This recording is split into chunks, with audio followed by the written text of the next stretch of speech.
We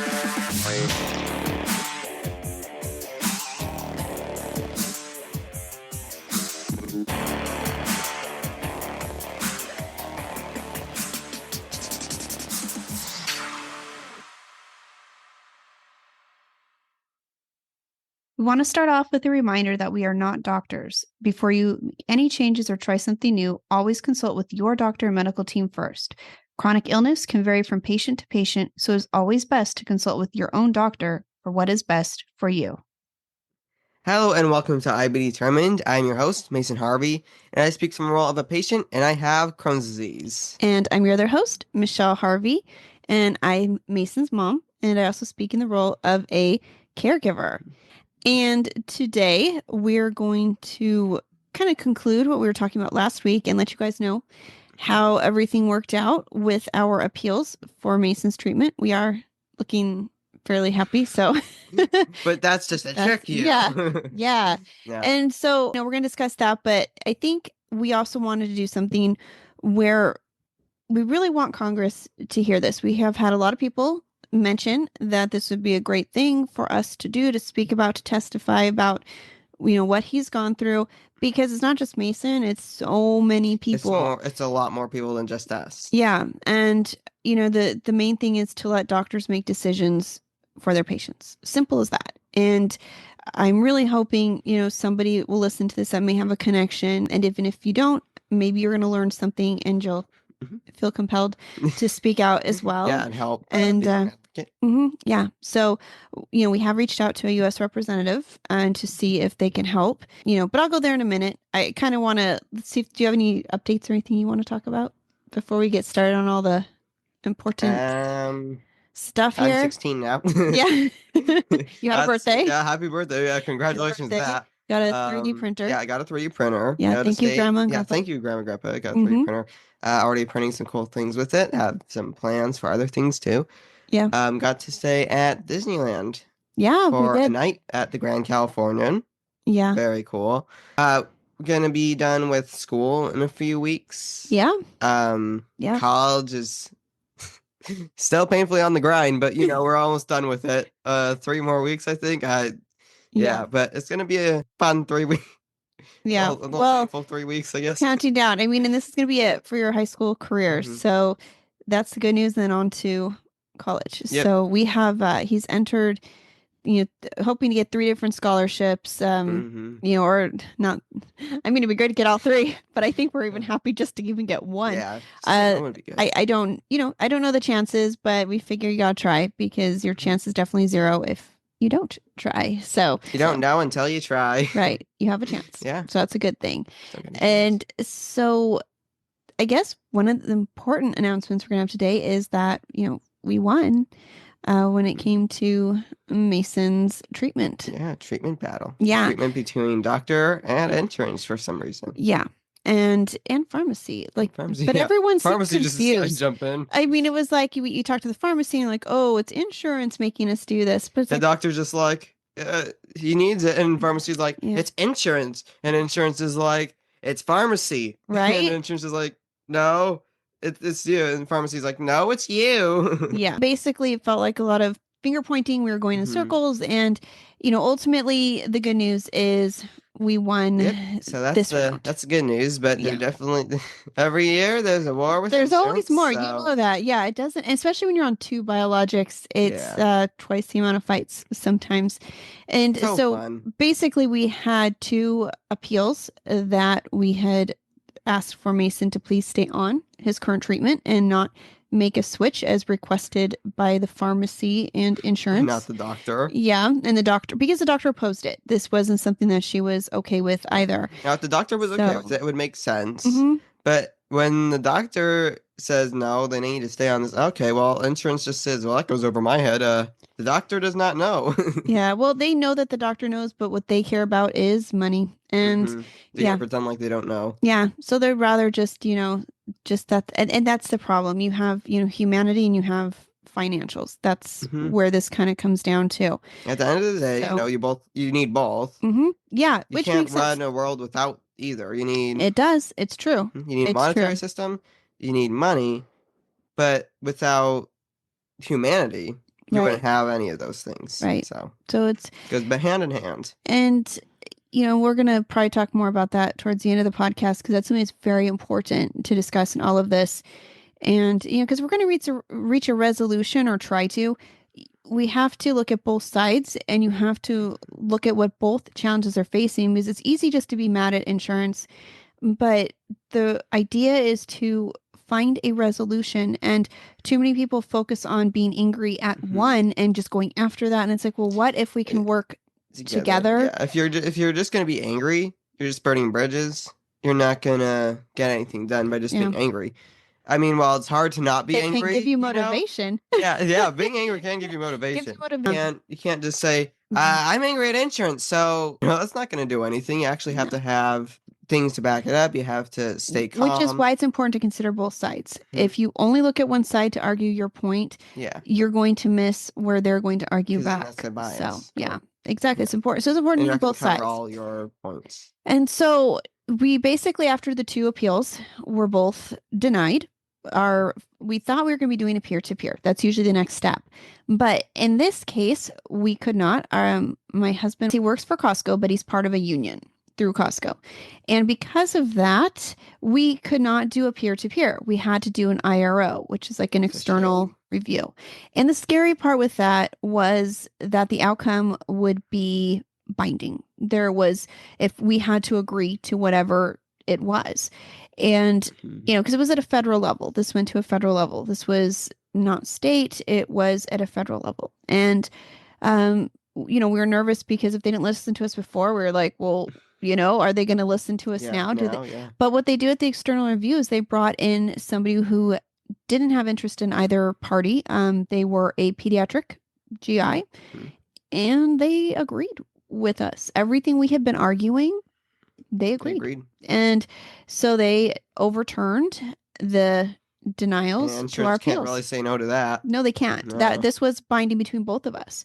And so the approval, though, was for 1 year. And so we know the victory is, so short-lived. Insurance will think, well, when's that 1 year's over? Oh, they're going to come right back. And, but this is where we're talking about that anger to motivate you. And, staying silent until there's another problem is not going to help. And I mean, we're tired. We got a lot going on. We're not just, we have lives, we have work, we have, school, all that stuff. College. But this problem exists, and it's just for us right now, it's temporarily over. But for someone else, they're going through it right now. Someone else is being forced to start a biosimilar. It's And the crazy thing is, there's actually a lot of people, and they don't even know it. You're going to have a few people who actually decide, you know what, this doesn't sound right. We're going to try to fight for what's right. And then you have a bunch of people who see, oh, insurance says I'm going on this. If they said I can, then the doctors must have agreed to that. It must be okay. And they don't even know. They don't even know what insurance just did. They don't know their rights. They don't know. And they don't know what the difference is between And I wonder how many people actually research what they are going to be putting them on. And that's the other thing. And so we want to keep working on something that will prevent this from happening because, and I think that it's important to not just say, well, we won, we're good. And, sometimes you have to, depending how far you can take it. But we are going to be looking at options because I think, like we mentioned earlier, this is not something that should be settled at a state level. Because if to me, nobody should be forced to live in a state for health purposes. They cannot move out of the state because something is different in another state. I mean, this is the United States of America. Yeah, where's the rights, huh? Right. They should offer equal patient access rights to every citizen, regardless of their location. Yeah. So it shouldn't be like, well, yeah, you're a citizen of the United States, but you live in California. It shouldn't be state level. It should be federal. Yeah. So, I mean, and maybe we'll have to start at state depending where this goes. But personally, both of us, we don't agree with that. It needs to be something that is at a federal level so you can go anywhere in the United States and know that you are protected as you should be. This is not, this is like basic human rights. Yeah. This isn't something that we're asking. Take the biologic that keeps you alive instead of insurance saying that. Right. And so, we have helped pass a law before in our state for the Restroom Access Act. I do wish that was at a federal level as well. Mhm. However, there were so many states that had already enacted it. That was the path to follow because there Mhm. was so many at that point. You got to start somewhere. If you Yeah, can't start big, start somewhere, and right, then it will get bigger, hopefully, over time. right. But you can't just, I mean, some cases you can start big, and that's Mhm. great. Congratulations. Yeah, And hopefully that's what can happen. right. And it's kind of the plan here is we're going to kind of just start small with what we can do and hopefully maybe take this further. And so that's why I mentioned earlier we reached out to a U.S. representative because we've met with senators and assembly members prior to this to do the state law. But on a federal level, we need to contact U.S. representatives, and we're trying to find out if there's any current cases that are active that support what we are going to discuss here today and how we can support that, how we can lend our voices to that. I'm sure you want to speak in front of Congress. Oh, I think definitely, you definitely. definitely would. No That's problems over definitely that's here. definitely a big It's a big big shoes to goal. fill, but Yeah. But I mean, definitely you can do it. possible, I yeah. know you can. And I don't know if we'll quite get there, but you got to have a Mhm. goal. You got to have something to reach for, know what you're reaching for. So when you talk with a representative, you have a plan. You And can't just say, "Oh, can I'm I talk mad. with you?" And they're like, "Oh, sure. What is it about?" Right. Well, I don't know. I don't want to talk to a representative and be like, Yeah. I'm angry and this is what I'm mad What about. are you angry And about? have them say, well, what do you want me to do? I don't know. I'm just You so you do something right. about And it. I want to show them that, Yeah. look, I'm willing to help. I'm not Mhm. asking you You have to, to take action yourself if you yes, want something done. yes. I And mean, other so, people can help, mhm, but if you want something done, if you really want something done, you have to put some work of yourself into it. It's not right, just gonna a happen. 100%. And so that's why I want them to know that we're thinking on this. We're not just expecting them to take, do all of this, but I'm not sure if we'll get anyone to listen. I'm not sure if our local representative will listen. So I'll keep you guys updated, but that's what we're working on. And I think that you probably will, I mean, most of you out there know what step therapy is if you have IBD. Basically, though, real quick, step therapy is something that is insurance driven. So Mhm. this isn't a patient driven initiative. This isn't a medical doctor driven. This is insurance Insurance. driven. So when you're dealing with medical decisions that affect a human's quality of life and survival, should the decisions be doctor patient driven or insurance driven? Because who's going to Yeah. care more about the human, who's going to care more about the money? Mhm. So the goal with what we would like to do is eliminate step therapy, Mhm. and because it's also Yeah. known as fail first therapy. It's the one that asks you to fail Fail, which is something. so nice when you're on something that's already working and, Yeah, "Oh, wow, we want to you're take you doing off of great, that. but we want you to fail Yeah, because and that makes logical sense we were to our bank correct. account." I want to point out we were correct because we had mentioned that this biosimilar they wanted him on, there were no clinical trials for pediatrics. There was nothing to Mhm. support it. And the other doctor agreed. That was part of the reason it was overturned.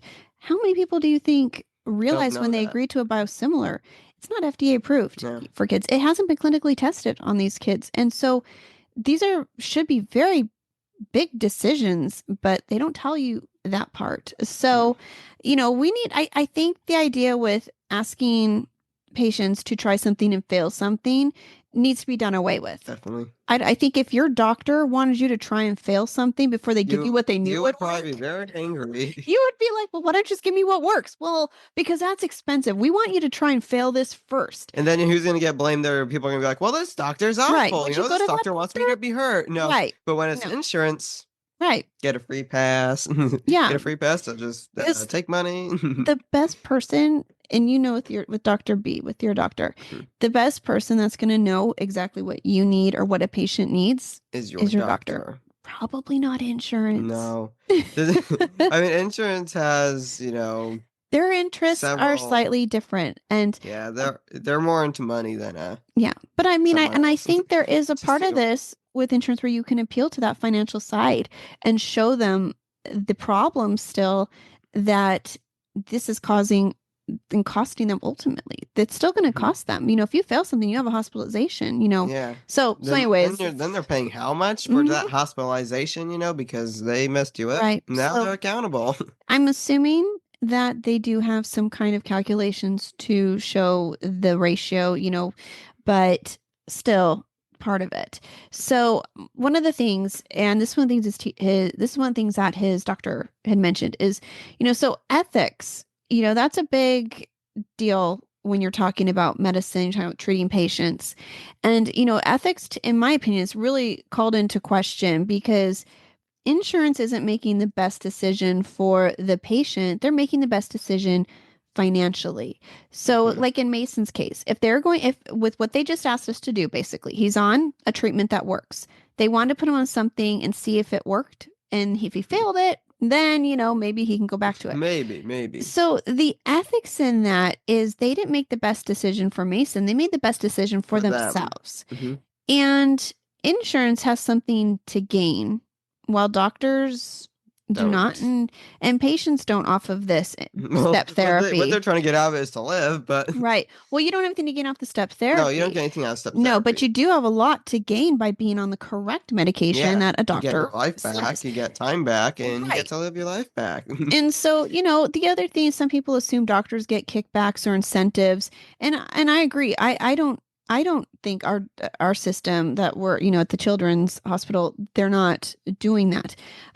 But I do think that, insurance is definitely getting something. And so that's what really needs to be investigated, in my opinion, is the ethics behind all this, and especially with kids. It's like, it shouldn't be kids. Adults too. No, but it's really awful with kids who are in a position where they can't defend themselves and they have to have caregivers or rely on somebody else. As an adult, you can be your own voice, but for kids, poor kid, the kid, the kid doesn't know what they're doing.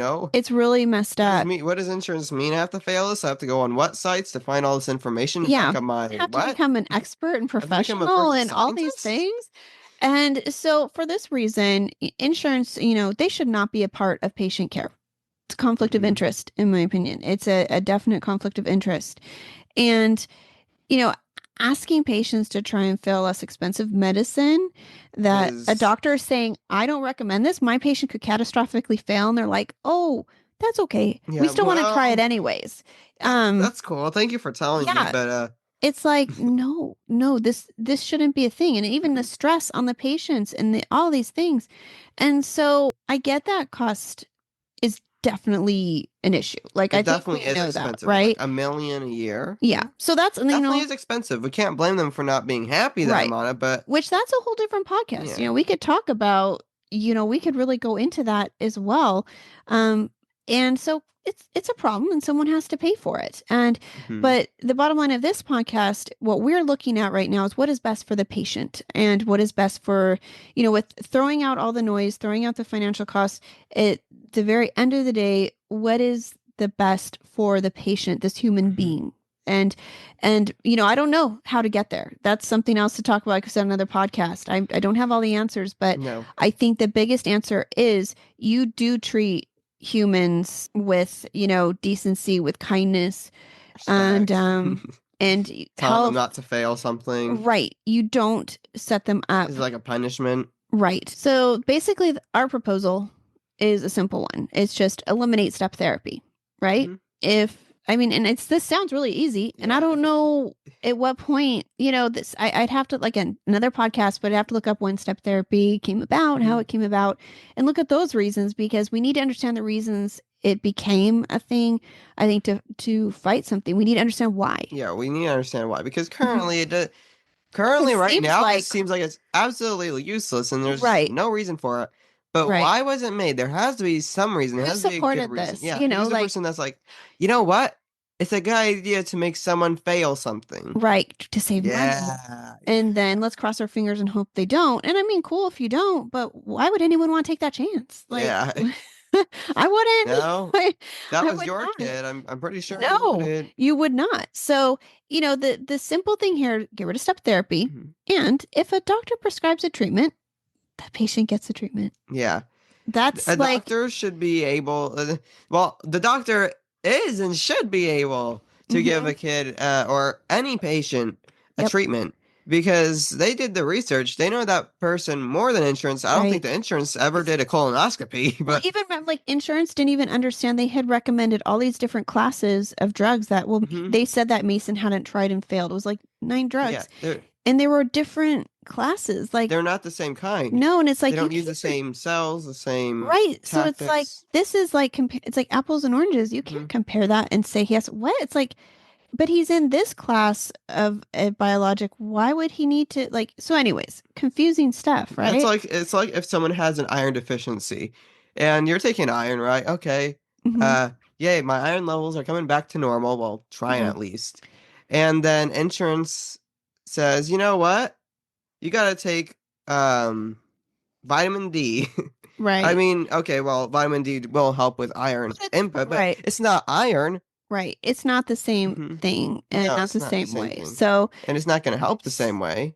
insurance really shouldn't have a say and No. they should That not. kind of does sound messed up, but you Yeah, know, but they shouldn't. when it's a doctor's orders That's and the it. doctor knows best That's and the it. doctor did the research, insurance didn't, And it's like they shouldn't be able to right. change that. And they should be like, okay, this doctor is going to keep this patient healthy, which is in turn going Mhm. to help our bottom line in the future here as far as surgeries go, as far as hospitalizations go. But Because the thing is, apparently, if doctors don't know what's right for a patient mhm, and insurance knows what's right for a patient, apparently every single time. Why do we have doctors in the first place? Why were right. hospitals created if insurance knows what's best? Because heck, I'm going to go on Zoom with my insurance provider and go, "Hey, I have these different symptoms. Do you know what disease I have?" Right. They're like, we're gonna, Yeah. yeah, that would not feel safe. And No. that's essentially what is happening. And so, yeah, so insurance shouldn't have a say in the treatments and they can't override a doctor's decision or Mhm. change a prescription. If a doctor chooses to start you on a biosimilar, that's one thing. But if you're on something that is working, we know like you don't rock that boat. No. You stay with it. Lucky that you found something, so you might as well That's the stay thing. on You're it. very lucky. Mhm. It's true. And so, yes, doctors should be held to a level of accountability here that Mhm. would prevent wasteful prescribing. But, we're not talking like I know there's an epidemic and problems with in the pain medication world. I know Mhm. there's stuff with that, but you know, I feel like there definitely would be a way to hold doctors accountable because in the Crohn's world, I'm pretty certain there's like a database, right? Or you could Mhm. have an easy database Yeah, yeah. proving that That these it biologics needs this and this and are this. right, they're necessary. You have all the medical documentation to treat this. It's not like you just made a phone call, said, "Hey, I've got a stomach ache," and like, "Hey, you should try Remicade or you should try Humira," or Mm. "Oh, Yeah, Stelara." that because that's That's totally gonna not help. it usually takes a lot of work to get Mhm. this diagnosis. You've already been through all of that. Doctors would not be wastefully prescribing this stuff. They can't. And there should be something showing that these biologics are saving lives.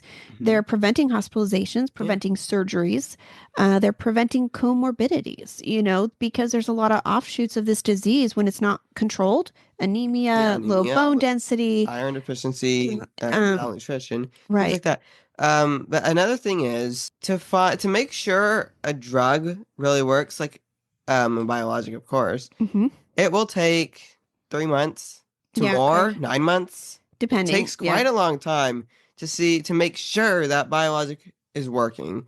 And so for me, when I didn't take my Entyvio for 5 weeks because they were trying to see if I can make it to 6 weeks, it was only short by a week, and I went into a flare. Hmm. So if you want someone to try a new biologic and they're off the other one, and it's 3 months, 9 months, they're gonna be definitely in a flare, Right. because that's way past their treatment. And it happens a lot when insurance doesn't approve something quickly enough or do so, it can mess up your treatment. And it forces you to kind of say, all right, fine. Right. And with that sort of thing, when that happens, it's hard for people to go to school, to go to work, Hmm. just to function. And so that's another aspect of this Now you're losing time.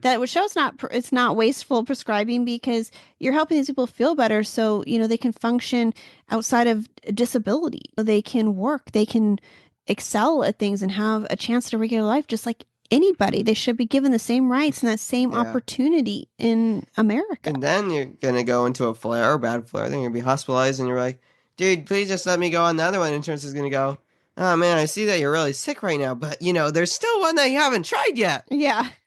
And it's like, and again, it just seems like, really? So that's wasteful. Seriously? You know, Mhm. that's And now they're paying money for the hospital visit? right. Oh. So that's the kind of wasteful things going on. It's beneficial for the patients. It's beneficial for society to have healthy, engaged people in Why business is there a and thing called healthy workforce where you yeah, want your workers to be healthy so you can produce more right. and you have, whatever the So scraps are called where it shows that you're producing the right amount. But then with everybody sick, yeah.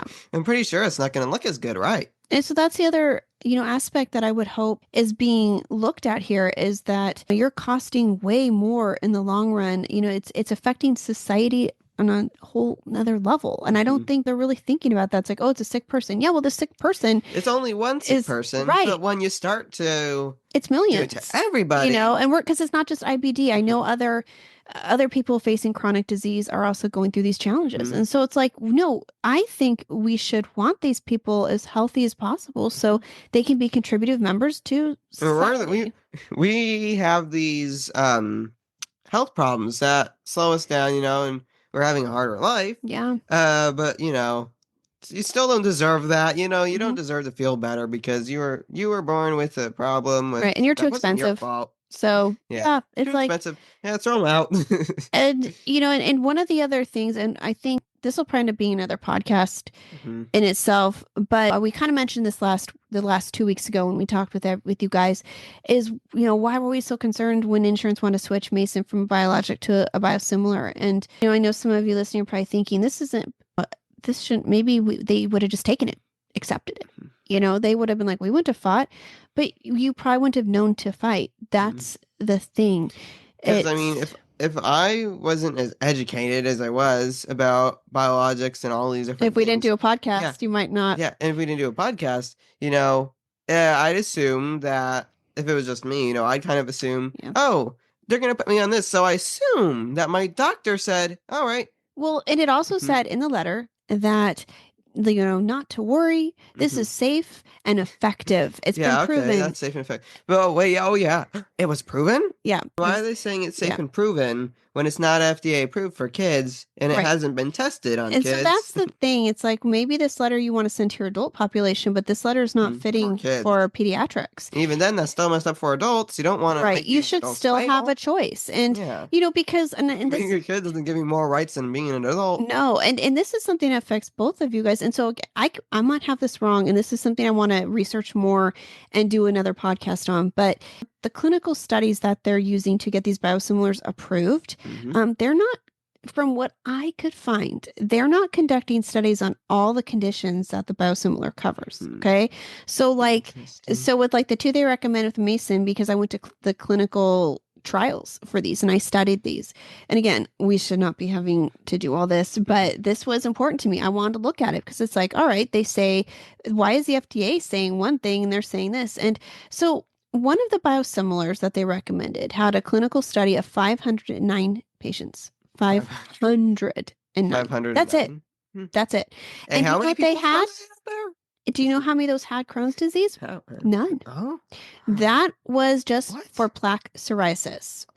And so they're treating something else and they're saying, oh, Crohn's people should take this. Well, because they concluded based on this trial with 509 patients with plaque psoriasis that because it was using ustekinumab, which is the active ingredient in Stelara, that they could just, it looked like to me, and again, I could be incorrect. So, do your own research. Take this with a grain of salt. But what it appeared, because I compared it to other studies, I looked at multiple ones. So the phase, whatever was phase 3, whatever they call it, whatever their trial was, they would give you an exact amount, like 509 patients. The other one, it was a different number, like 288, 388, something like that. But the stuff when it came to Crohn's and talking about the clinical states, all was identical groups, identical wording. So it looks like once they only have to do one group for the trials. And if that works and it's using the active ingredient, they say it'll work for everybody. So that should not be how it works. Just guessing and so because it has something in it. I don't want to start something without knowing for sure. Mhm. And so this is You know, we just don't know for again, sure, this but is what, and I use this because I also submitted, a 2-page document to the external review to let them know my findings and explain. So I did use this Mhm. in my argument, and I did put that in there with links with, showing them what I found. And Mhm. so I think that's for another podcast to discuss, about biosimilars so people know and understand that when they say these have gone through, you think these have gone through testing, And they're safe it's and proven effective. right. Much less is required of these than the initial, I guess the brand name drug. Mhm. So, Now they didn't um, say, I guess this is effective. They said it it's is. proven. And so that's what it's kind of unsettling that you feel like data can be kind of And manipulated. kind of be lied about, you Right. know? And then insurance can say something like, "Oh, it's just as safe and effective for Mason," in a direct contradiction with the FDA, who Hmm. says the safety and effectiveness of both of those drugs that they're recommending Insurance is have not been established in pediatric patients with Crohn's disease or ulcerative colitis. insurance really disrespecting the FDA right there. It's like, wait, so I'm reading two conflicting reports. And, but again, I don't, more on that later because I think that transparency and honesty is something that should be shown to consumers and patients. And I think those kind of things, they need to be honest exactly with and not in a way where you have to, because reading through the clinical trials, you have to find the number that was assigned to the particular drug. You can't just go in there and type in the name. It's not just going to No. come up. You have to look up find the this, number, the ID right. for it, And basically. then you have to read through these things. And it should just be something that they tell you this is how many people we tested for, and with this it was not tested on this group, but they need to be honest. And maybe I didn't find something because again, like I said, I should probably not be reading those documents. I don't know how qualified I am, but I did because I was frustrated. And, I was And like there we trying to find are. answers. And see, we wouldn't have been so frustrated if insurance hadn't done this. So Right. And I blame you.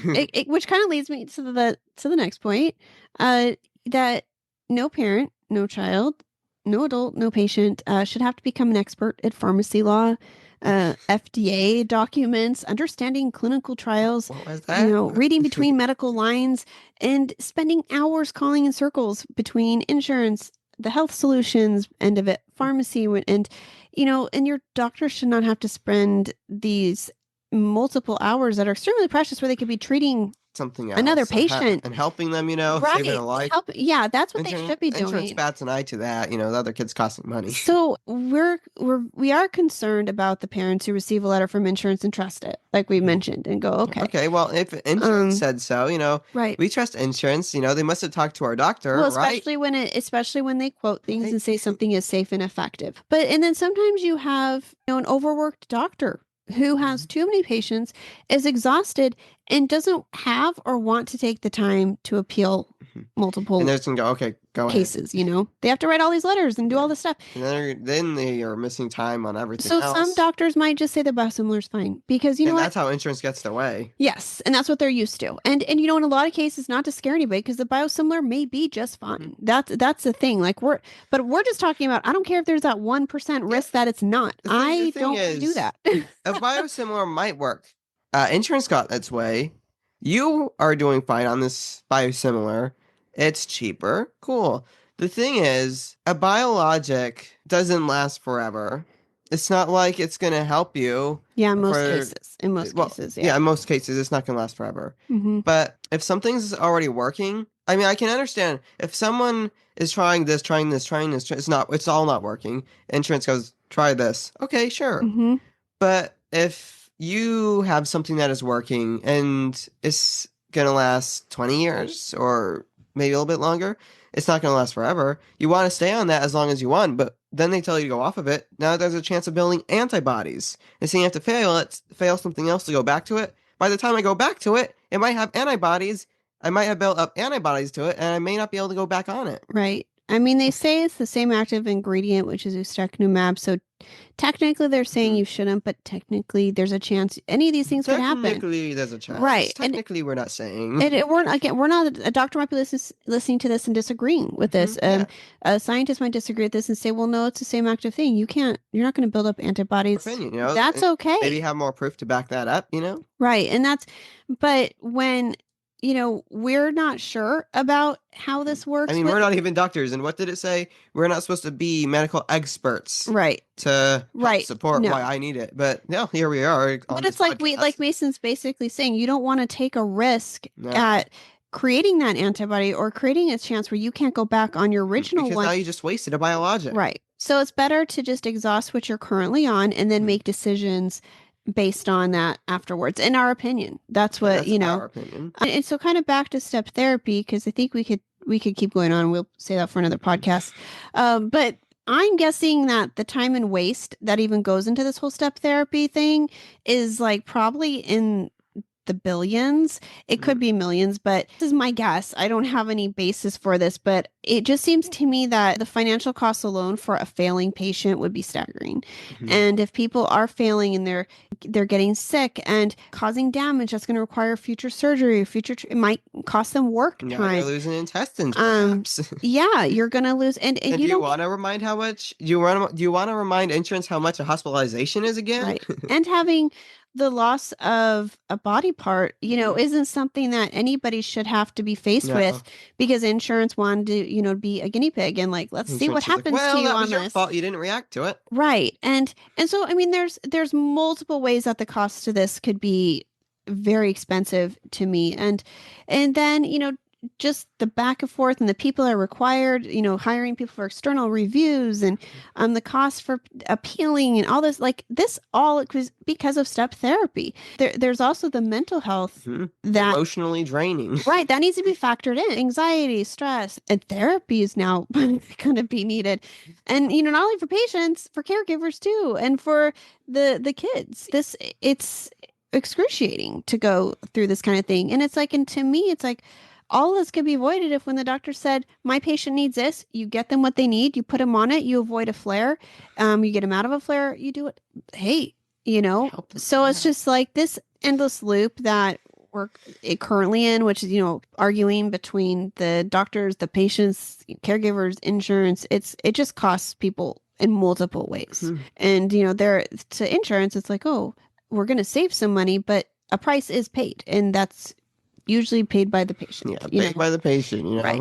Unfortunately, because it's not just the financial cost we're looking at. So yeah, what's more costly, the financial cost or a life, And I feel like just the thing that I don't like. I feel like the two things I just take out of this is, I mean, there's all this stuff behind it, but there's two things that I don't like, and it's step therapy. Yeah, they shouldn't be able to do that, and insurance should just not be able to override a doctor's orders. Right. Simple as that, guys. That's all we're asking. Like, if we can get Congress to listen to us and let us, like, that's what we're asking. Don't override the doctors. Let the doctor make the decision. The doctor is the one doing the checking your health and stuff. Insurance could care. Insurance doesn't know. They're just, it's like the bottom line is money. And to be fair, for most people, these are FDA approved. Not for pediatrics yet, but neither is the other. It's a whole mess. So this is definitely way more complicated. We're on a very surface level here. The thing is, insurance isn't requesting to put, people onto something that's like somebody made in their backyard and is, yeah, you should just try this rickety old, whatever this is. I don't know what it is. These, like, it's not like just like, yeah. Yeah, because the thing is, I guess what puts insurance more in the wrong, I guess, is, I mean, I'm on two biologics. They're not FDA approved for kids, but they're working. And there is data to show. There is data to show for kids. Right. But what puts insurance in the wrong, I think, is them saying that it's proven safe and effective. It wasn't like for these ones, they said it's actually safe. No, it's, there's tests showing, but, it's not totally approved. There's no clinical trials for you no guys. Clinical trial. But when they say it's proven safe and effective, and you go, oh, it is? Like if you just read that letter and moved on. Yeah, but it actually isn't. Right. So I feel like when they lie about something like that, that puts you in more trouble. Yeah. You shouldn't lie like that. And so then ignoring a doctor's orders. Right. And apparently that is what they try to get away with. Yeah. I get it. Like we mentioned, insurance is looking for cost-effective ways, treat their patients.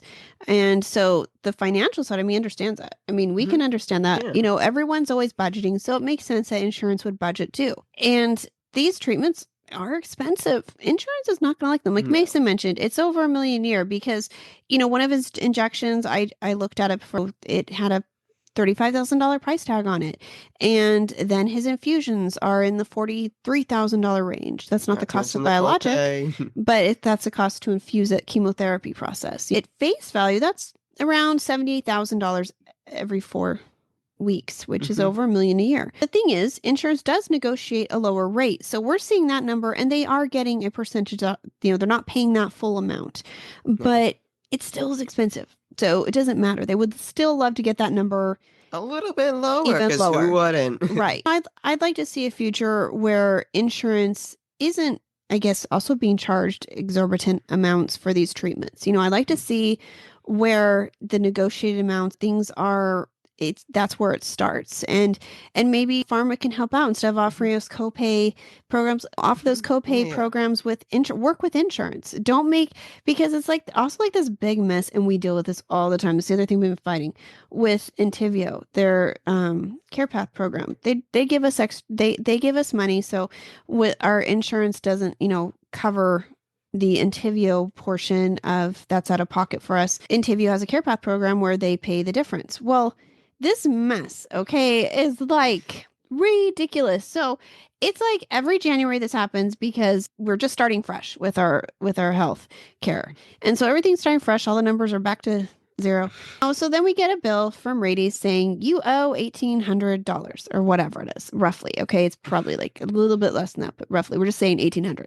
And so Rady's will say you owe $1,800, and we're like, you guys, there is on, it shows right there is a program you have to submit the paperwork to. And then they submit the paperwork, and then we get another bill from Rady saying, you owe us $1,800.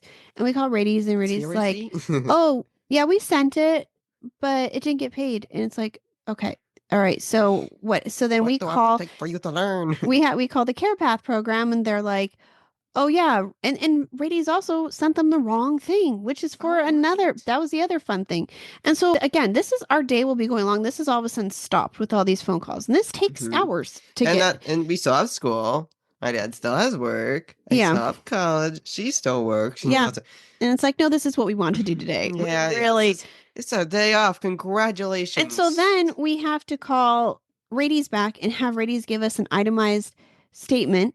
And then they need an EOB from our insurance for the CarePath program. So then we have to go with our insurance and download an EOB. And then they don't accept emails with this paperwork. You have to fax it. And you have to download a program and fax from your computer because we don't have a fax machine anymore.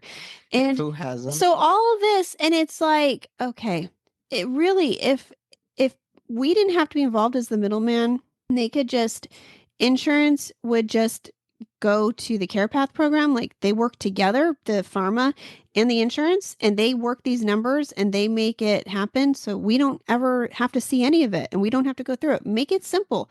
Work together and maybe negotiate something. I don't know, but I do know Big Pharma does charge a lot. We also, like, actually, it's one of the things we did. We went to Mirador Therapeutics, and we went to their ribbon cutting in San Diego. And so we get invited to these. We've been invited to biotech companies. And I think the important takeaway is I don't feel that they're necessarily overcharging, because I am seeing what they have to put do into it. Yes, there's a lot of risk, and a lot of this capital that's they're coming up with to fund this research is from investors. The government's not like, how can we help you? They're having to find, figure that out. I'm gonna go. Mirador came up with, it was $400 million that they have investors to start this initiative, and that's hard to do. And so I understand that they have years invested into getting something approved, and you got to hope by the time you go to get approved, someone else wasn't already working on this and they beat you to it. And so how many millions? What would you lose? It's so there's risk. There is, they want to attract top talent. So there's a lot that goes into that because they want the top scientists, they want the top doctors, they want the executive teams that are going to create the next best thing. And so you kind of have a stalemate where you have these companies that need to invest and spend a lot to come up with it. Who's really at blame, Right. So it's like, so I know I don't have the answers because I'm like, okay, well, I can see where they have to charge a lot. Insurance can't afford this all the time for so what can be done there? That's a whole different. Yeah, because I get upset. I'm like, why does insurance think they can tell me you can't take that, you have to take this? I'm going, oh, well, you're really evil. And they're going, man, I'm suffering over here, look at what I have to pay. And I'm going, right. Oh, well, that's really bad, you have to pay $1 million a year. And then I'm going, well, it must be the biologics fault for costing so much. Well, look at what goes behind it. So and I think a lot of people get angry at insurance and big pharma. It's like a big, they're always blaming. But I think the bigger problem is nobody tries to solve it. Everybody points fingers. Everybody acts like they're the bad guys. And it's like they are saving lives too, guys. They are. I'm not like, I understand our insurance without it. Could we have afforded the care for Mason? Definitely not. No. So insurance it's not all bad. Thankful. Right. It's like it's not completely bad. They're still helping. Sometimes a little, they don't help as much as you need. We need to figure out a balance. And that's the important thing. And then there's like nonprofits like the Crohn's and Colitis Foundation, and they're doing what they can to help support research. And that relies on all of us fundraising and reaching out to the community and saying, help us so we can raise money for research, because there's not enough from the government coming into, and to be fair, there's a lot of chronic illnesses and diseases out there, and they all do deserve equal attention. And how many other diseases are there? And if the government's helping pay for disease, that's a problem too. Then all these other diseases, there's millions of them. They're gonna be like, but what about me?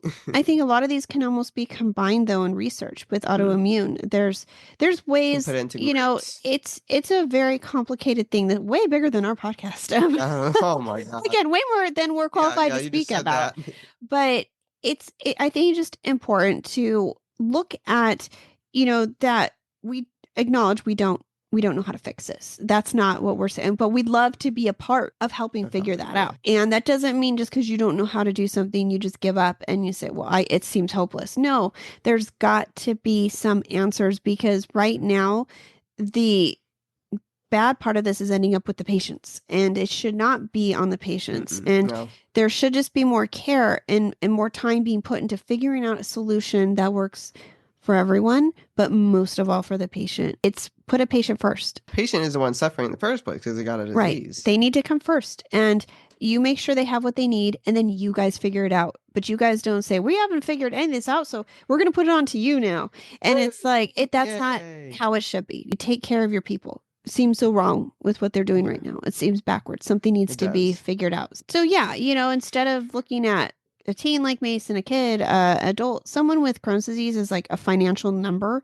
They need to be viewed first as human. It's a human. Yeah. It's not just a number. It's not just a price. Which is what you are in a database with the insurance. And they're not looking at Mason Harvey, the kid who's doing this and trying to grow in height and trying to graduate. And they're not looking at any of that. They're just looking at Mason Harvey. He costs us this much. We could save some money by doing this. And that's where there's a problem. And so basically what we would like, though, bottom line, let doctors make the decisions for their patients.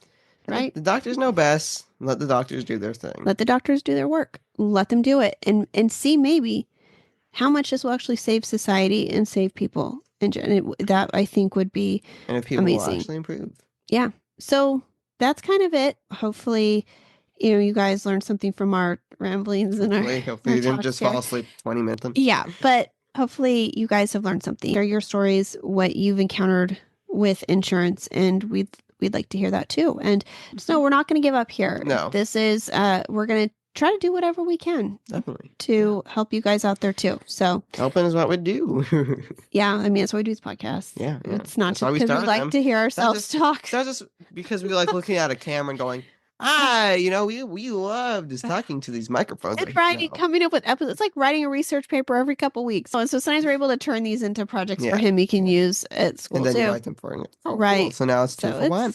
So it's a lot, but it's worth it if we feel like we're making a difference for even one listener, if we're doing, because it's just important to us. You guys are important to us. And So anyways, if you guys want to see more about us, see us at Mirador and what we got to do, see us at our Disneyland pictures. Yes, Disneyland. Yeah, you can follow us at Team IB Determined on Really Instagram. do that. Follow the Reggie Project. And if you catch up on our Reggie Project, it was just a few weeks ago. Probably about a month ago now, we talked about that. So go ahead and do that. Yeah. And you guys can listen to us on any podcast stations like Spotify, iHeartRadio, Amazon Music, Apple Podcasts, and we have a link to Buzzsprout so you can see all the stations. And if you prefer watching. Because if you love watching, you should go to YouTube because there's also podcasts on YouTube if you want to listen on YouTube, which that's cool too.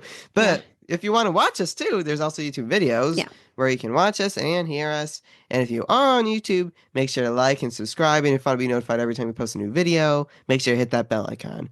And please leave comments because we love getting comments. If there's something we missed today, please tell us. Or something we can talk about. Something we can talk about. That's important to you. Yeah.